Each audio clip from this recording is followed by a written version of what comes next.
Hey guys, my name is Anna and today I'll be talking to you about assisted suicide. So assisted suicide is an action where a patient will take act in deciding whether they want to end their life. And this is help by a physician, a doctor, or anyone specifically specified in the area. Now, assisted suicide has been legal in 5 states here in the United States, such as California, Vermont, Montana, Washington, and Oregon. Now, researching this has opened up my eyes in many different ways. There's so many different opinions, so many different facts about whether it should be legalized, illegalized, how it's moral, unmoral, in many different ways. Now in this video, I'm going to talk to you about the ways that there's other alternatives rather than deciding to end your life. Now, the most common assisted suicide act here in the United States has to do with terminal illness, but also mental illness goes in. Now, I'm going to backtrack a little bit and I'm going to talk about the medicine they use and the fact that it can cause problems. So the medicine they use, like I said, I haven't said, but I will say, is called Skibobarshal, like I'm probably saying that wrong, or pentobarbital. Like I said, I would probably be saying that wrong too.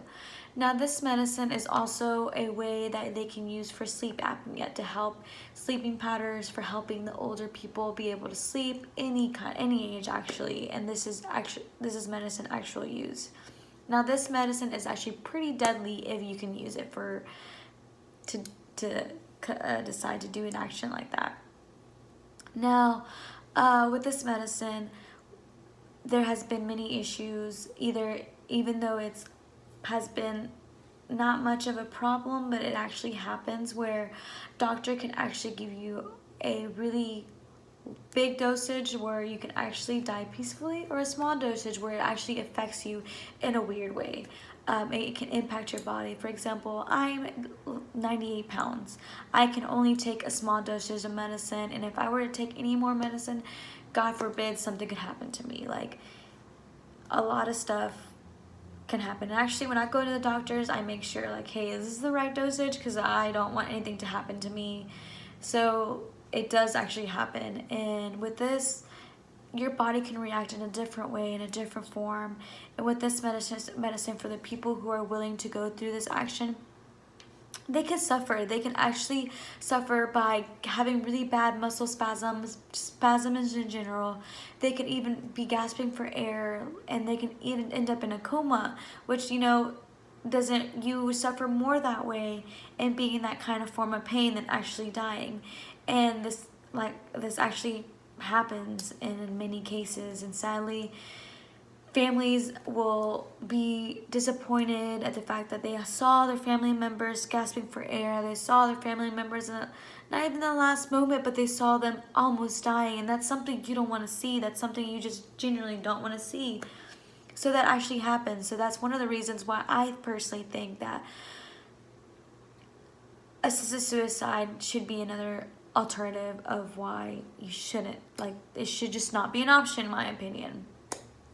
Now, the top two mental illnesses that's being used are depression and schizophrenia. Now, depression has been a big deal in many years. We all know, like, a lot of people suffer from depression.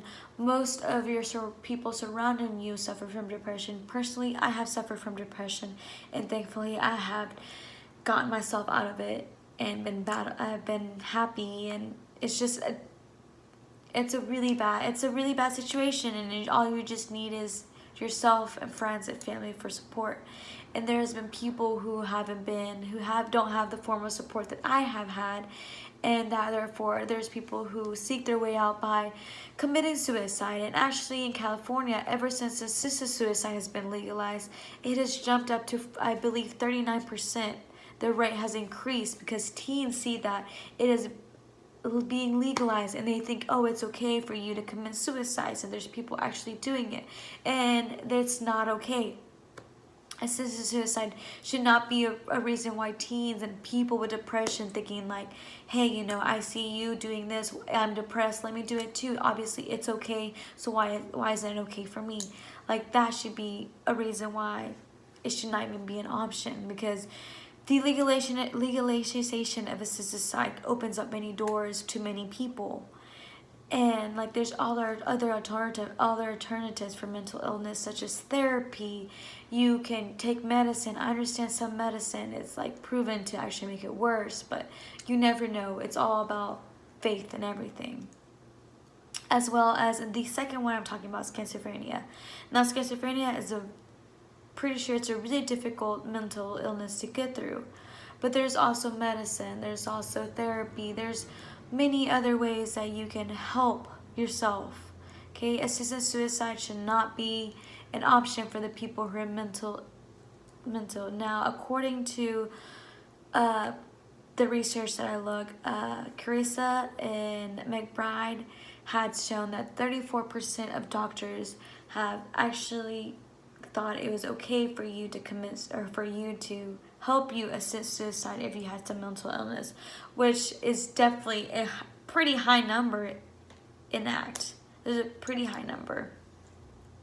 Now there's certain states that actually goes through laws to make sure like the certain illnesses, and mental illnesses is not one of the top priorities that it should be intact with, but still people go through it. People will actually find their way for you to commit suicide, especially someone's help, a doctor, a physician to help.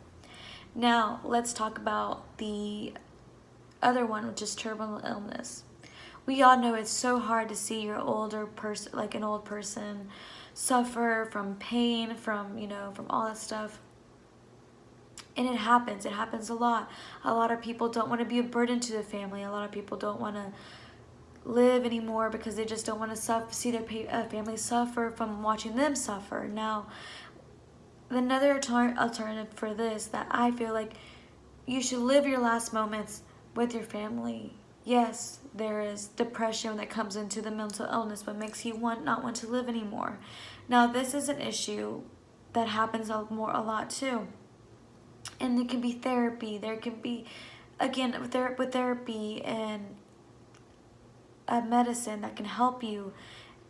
That want to live life, their last couple moments with your family.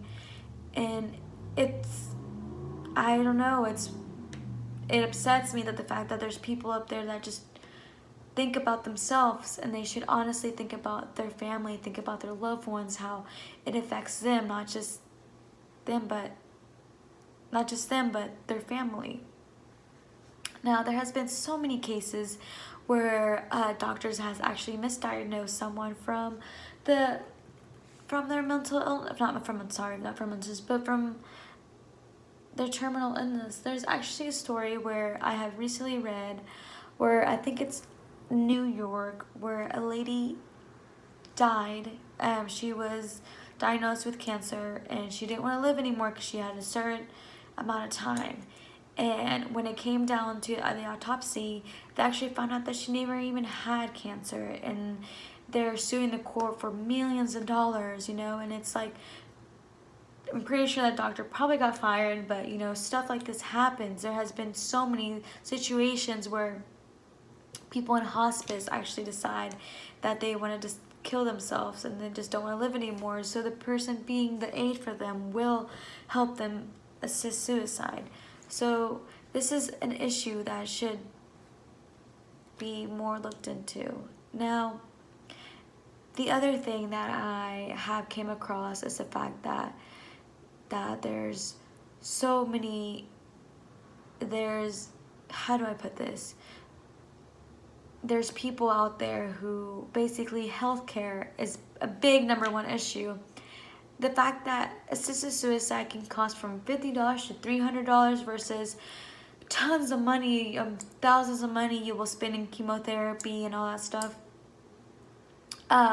There has been cases where specifically people file for, healthcare, and like they'll reject them because they don't have enough money. Their healthcare will not provide for them, and they're like, hey, we can't provide you this. So here's another alternative that we can definitely. So saying like, hey, we can't help you, but the other option is to die, so here, I'll give you this option. And this is what probably most people will take this route, because they don't want to be a burden to the family.